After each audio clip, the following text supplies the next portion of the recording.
As he said, my name is Judy Laster. I'm the founder and director of the Woods Hole Film Festival. How many of you have heard of that? Yay. How many of you have been to it? We must change that. So the Woods Hole Film Festival has been around for 22 years. It was founded by me and a friend of mine after I graduated from law school. I wanted to actually be able to do something that you could do without having to just read books to do it.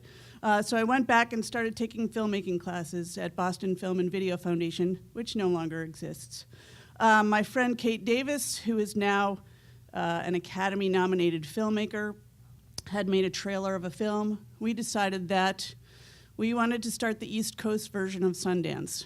In 1991, the Sundance Film Festival was 10 years old. There were 2 film festivals in Massachusetts and probably about 25 or 30 were nationwide.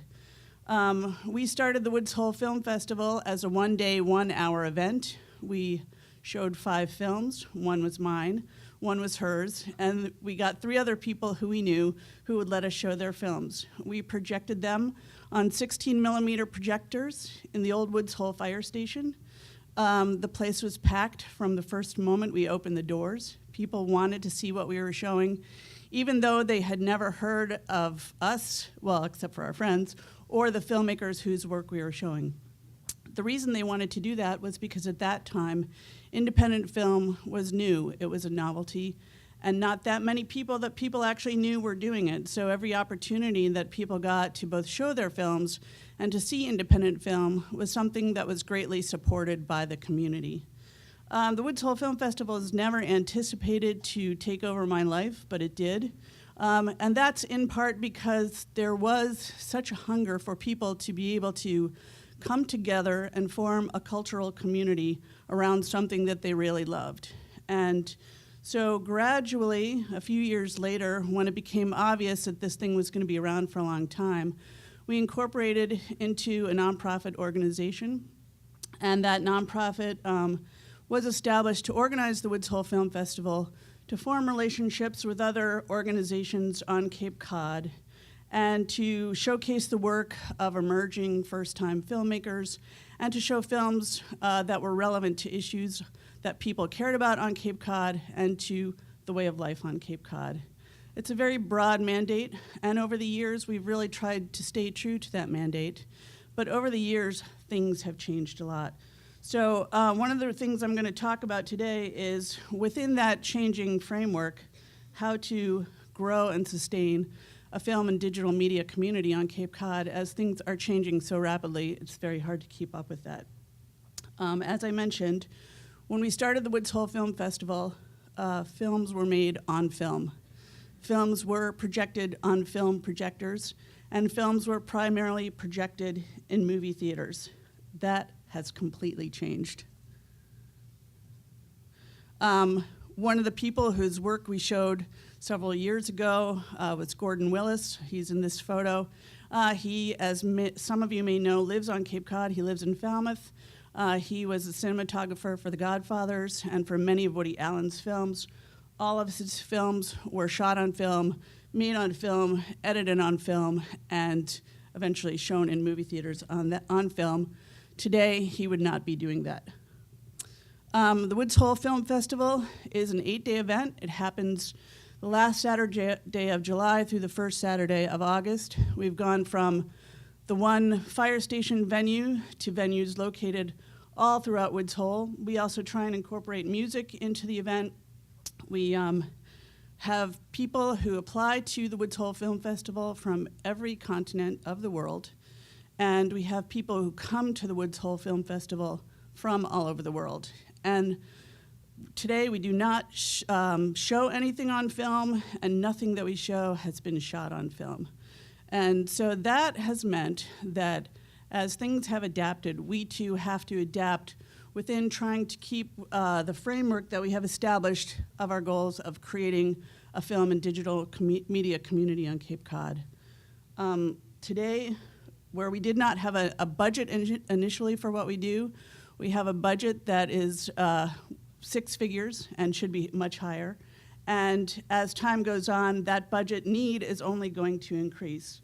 The world is changing so fast in the technology sector that every year we have to keep asking ourselves whether we're going to be able to do what we do in 5 years, because the fact of how films are made, which is now all digitally rendered, and how films are shown, which is all digital projection, means that Cape Cod as a community is going to really have to have this discussion about what the smarter technology means for growing and sustaining a film and digital media community on Cape Cod, and for being able to make sure that those of us who live here and work here can continue to participate in that.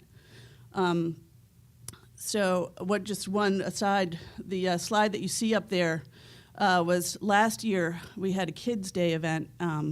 One of the people who is an astronaut on the International Space Station, her sister works at the Woods Hole Oceanographic Institution, and so NASA came to us and wanted to be part of the Woods Hole Film Festival. So we had one of the filmmakers from NASA come to Woods Hole to do a Kids Day event, and we are trying in return to get NASA to agree to do the first film festival on the International Space Station, which would be a pretty amazing thing. But part of the reason that they came here is because NASA shoots amazing footage. And NASA's footage is open and available for everybody to use. And we want to be a portal for making information like that available to people. Generally, we receive about 1,000 applications from filmmakers from around the world. From those 1,000 applications, we cull down our submissions into about 30 features. That includes documentary features and about 65 short films that we show over the 8-day festival. We also do year-round screenings in partnership with the Cotuit Center for the Arts. We also offer a dinner and a movie series year-round, and we're trying to always find ways to collaborate with other organizations, and we would love to talk to 4Cs about really trying to make sure that the work that we have available to be screened is available to be seen from as wide an audience as possible, but also to provide an incentive for people who live here to be able to meet the people who are making films and to become proficient in making films themselves. Today, it is much easier than it ever has been before to think about the possibility of creating a thriving digital and filmmaking community here on Cape Cod.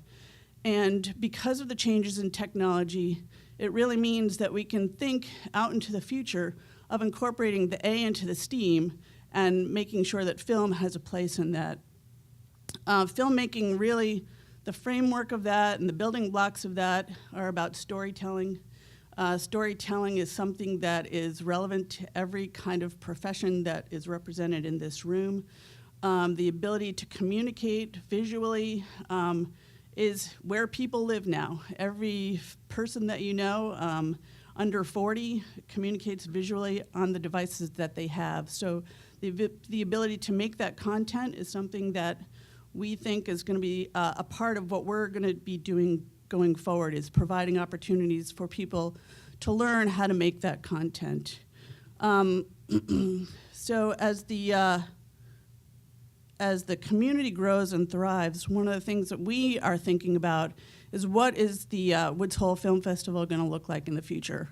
Where is the audience going to come from? How is the content that is made going to be distributed? Distribution options for filmmaking have changed dramatically and are changing daily. Where it used to be that the only options for filmmakers were to really get their film seen in a movie theater, today that is almost never an option. That means that content makers have to understand how to go to the web, how to monetize what they're doing, how to work in the digital distribution framework, how to understand how to get their films so that they're available for download on demand. But what that does mean is that if you're a filmmaker, you can live here and monetize what you do without having to necessarily go to LA. The thing that does pose a limitation is the ability to have a quality theatrical run for your film. On Cape Cod, one of the things that has happened, and it's really just in the last couple of years, is that as 35 millimeter projection has changed and really gone to digital cinema projection, that has meant that we have many fewer opportunities for films to be actually screened on screens on Cape Cod. And that's something that we're, I think, really going to want to think about as a community, because even though people can watch stuff easily on their device, people still do like to come together in person to have a shared cultural experience. But it's also important to make sure that we understand going forward what state of the art is going to mean. On Cape Cod, there are 2 art house cinemas right now. One is in Provincetown, one is in Dennis. There are none at this end of the Cape. That means in the not too distant future, it may become much more difficult for festivals like Woods Hole to be able to get content that can be screened. Something to think about.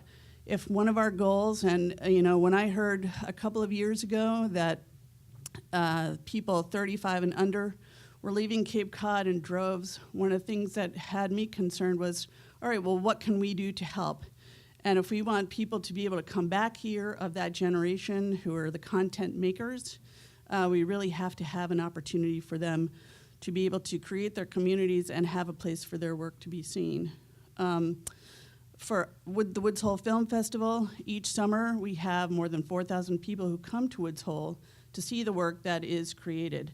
Of the work that we show, we probably only get about 20 films submitted by people from Cape Cod, and of those we show maybe about 5 films every year.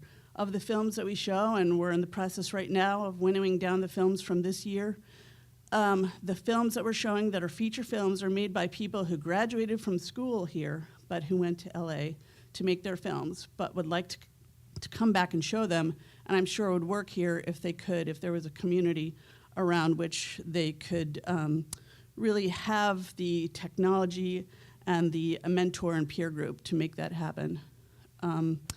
In the future, we're always looking, as I said, for organizations to collaborate with. We will be happy to talk to anybody who's interested also in the educational aspect of filmmaking and in growing and sustaining a digital media community here. One of the things that I think is interesting is the other day, I'm sure many of you saw this, while filmmaking has become a lot about data and data management in the meta sense, it's also now going into the nano world, where IBM put out this film called A Boy and His Atom that they made basically the world's smallest stop-motion animation film made out of 12 atoms that they were able to create some sort of way of manipulating and making a film out of. So while we are working in the big data world right now in filmmaking, it's all going to nano, but that does mean that we're going to need people who understand how this technology works, how to be able to do the things that are necessary to create content that people will want to see. And the people who are going to be doing that are not just the storytellers, they're also the people in every aspect of filmmaking, which means you're going to need the people who understand software, hardware, and all other kinds of design aspects of filmmaking. So, I just really wanted to be here to say the Woods Hole Film Festival, while we are a locally made, locally grown organization, we have a worldwide reach. We'd really like to use that worldwide reach to continue to help Cape Cod become a place where people want to be. And that's it. Thank you very much.